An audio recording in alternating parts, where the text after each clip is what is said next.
Express Pasabog Top 3. Carla Abellana versus Solen Yusaf. Dalawang kapuso actress pilit pinagtatapat. Matapos magpa-sexy sa pelikulang My Neighbor's Wife, heto at isa na namang nakakagulat na desisyon ang ginawa ng kapuso actress na si Carla Abellana.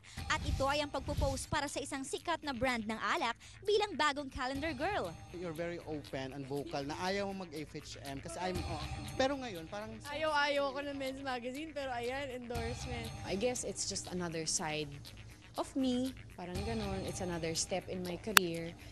Pero hindi naman magbabago ang lahat starting now. Hindi naman. Ganon pa rin. Who I am, ganun pa rin, walang magbabago. Bagay na tila nagpainit palalo ng kompetisyon sa pagitan nila ng isa pang sexy kapuso actress na si Solen Yusaf na kamakailan ay nag-post naman sa isa pang brand ng alak. Pero higit sa kanilang taglay na kaseksihan at alindog ay hindi rin nakakagulat na pagsabungin ang dalawa lalo pa at magkakasama sila sa pelikulang Yesterday, Today, Tomorrow. Hanggang saan kaya ang kayanin ng dalawa when it comes to acting? Kayanin kaya nilang tapatan ang Diamond Star na si Miss Maricel Soriano? Express Pasabog Top 2.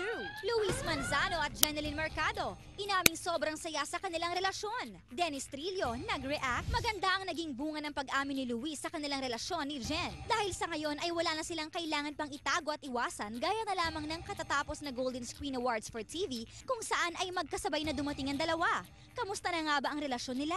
Ano na nga ba ang nabago mula nung umamin sila? Siyempre masaya.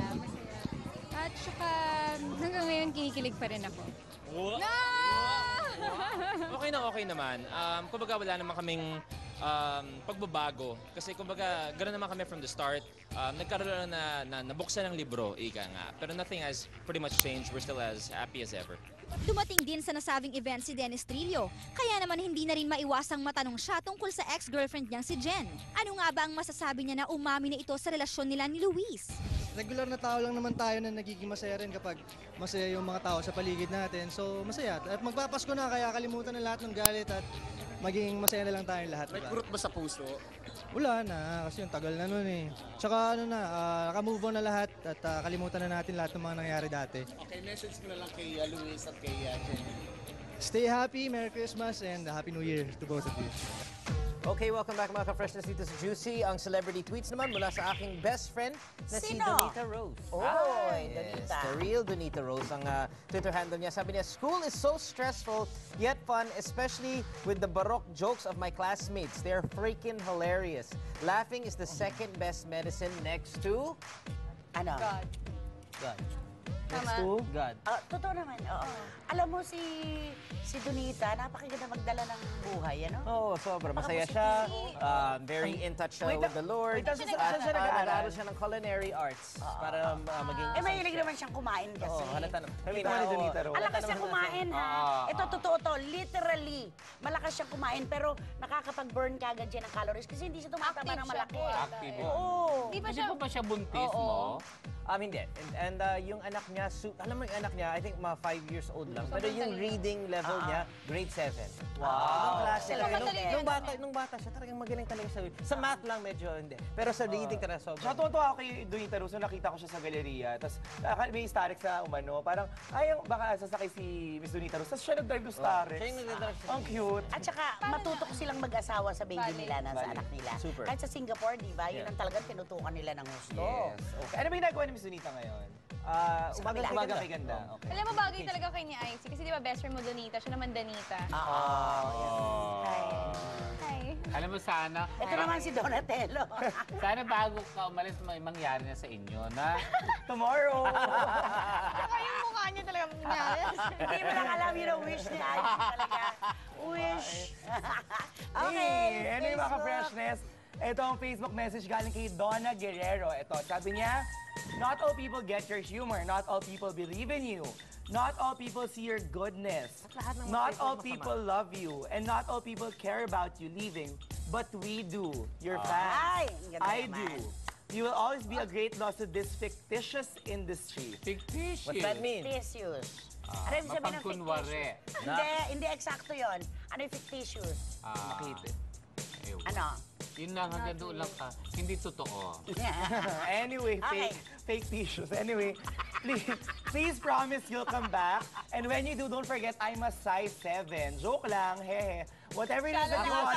6.5, pero a little bit bigger than average. Anyway, whatever it is that you wanted to do abroad, always remember that we will always and always will be behind you. All the way. Cheering, behind you. Actually, DJ ko, sa likod ko na Ikaw. Cheering, well, virtually. Bon voyage, shalala. Bon voyage, Mohan. Okay. Sino nagpadala? Galing kay Donna Guerrero. At dahil dyan, Donna, Donna meron Guerrero, kang maraming salamat. T-shirt from Juicy, courtesy of Boardwalk, syempre. Wow. And don't forget to visit our website. Juicy on TV5. Follow us on Twitter, Juicy on TV5. And log in kayo sa Facebook namin, Juicy on TV5. Yeah. Okay. May napansin lang ako. Oo, Ano yan? kasi parang this whole week, puro kay DJ mo yung message. Para sa kanya naman talaga. Na, Nagseselos ka, nagluluksa. ano naman? Hindi, next week naman po, mag-message kayo. Lahat naman ng masayang wala na si DJ mo. Parang Feeling ko, Kaya mas parang yan. Feeling ko ang dami nun. para pantay, di ba? Maging, ano At saka tayo, hindi nila real. alam. Hindi nila May phone alam. call, mag-call center muna. Habang lumalapit ang mga araw, how do you feel now? Na, Naiyak ka na. Oh my! para ano mo? That's the way to go. Wait lang, bumoto ka ba? Ito, hindi, may... Hindi ako naman. Anak, magbubukid ka ba? Mas maraming lupa sa ilalim ng Itong diliri nito ginagamit ni Shalala pang iyak. Ito naman, yung kay Alex, binibigay kay Gia.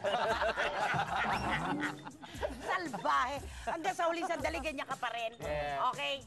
May nahimik na tayo kayo. yung mag-letter, ha? Eto na kasi TV5 Presents with Charis. Ay, mali. TV5 Presents Christmas with Charis. Tomorrow na po. Tomorrow. Sa Resorts World, Manila. Nako, you can buy your tickets sa Ticket World. At tawagin niyo po sila 891-9999. I'm so sleepy na ba? Umpisa pa lang, sabi niya. Anak! Umpisa pa lang, sabi niya, TV5 presents with Charis. Bold. Parang Nag-justify siya. I'm so sleepy na talaga. nagko-cross eye ako, di ba? Nagkukurat sa'yo. Wait lang. Shalala, ang tagal-tagal mo na yung nagkakamali ka pa rin. Mga professional ka. Saka lagi na sinasabi, resort word. Oh, alam mo, Hoy, Charis, ang laki-laki nang naiambag ko sa concert mo, ilibre mo ako dyan. Alin? Yung sabihin mo na iligaw mo resort world. Oh, And TV5 with Charis. Okay. TV5 Oh, presents baon. with Charis. Ay, medyo delikado ito. Okay, go. Baon ko, baon blind. Hindi ko sasabihin ang name. Okay. Don't you dare, darling. Wait, siya na lang ngayon na ba yun? Sa kanya na naman ba galing? Sabi niya kay Pops dati, magkaka-love life na si Pops. It's about time, darling. Feeling niya, kailangan yung anyway. Oh, hindi nangyari ito isa-isang restaurant. Habang lumalala itong Hang with friends. Hank actor. Hang, may lumapit na isa pang Hang. Ganito ang drama. Ikaw yung Hang na malala.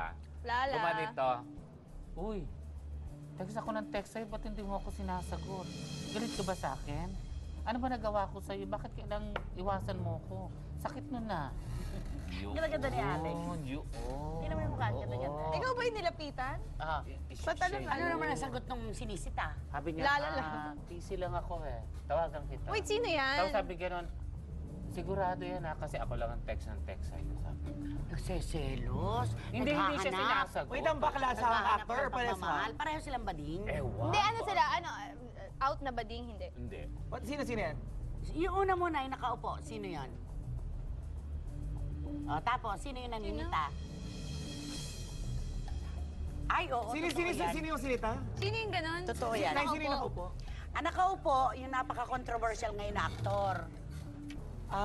At si ano pa, si isa pang Talaga actor naglinis na... daw ako ng kuko. O, itong actor naman na ito. Hindi, meron baka naman siyang friends sila. girlfriend. Baka friends. Alex. Pero di ba pinagsilosan din niya nung ex ni... Hindi. Ni Letter...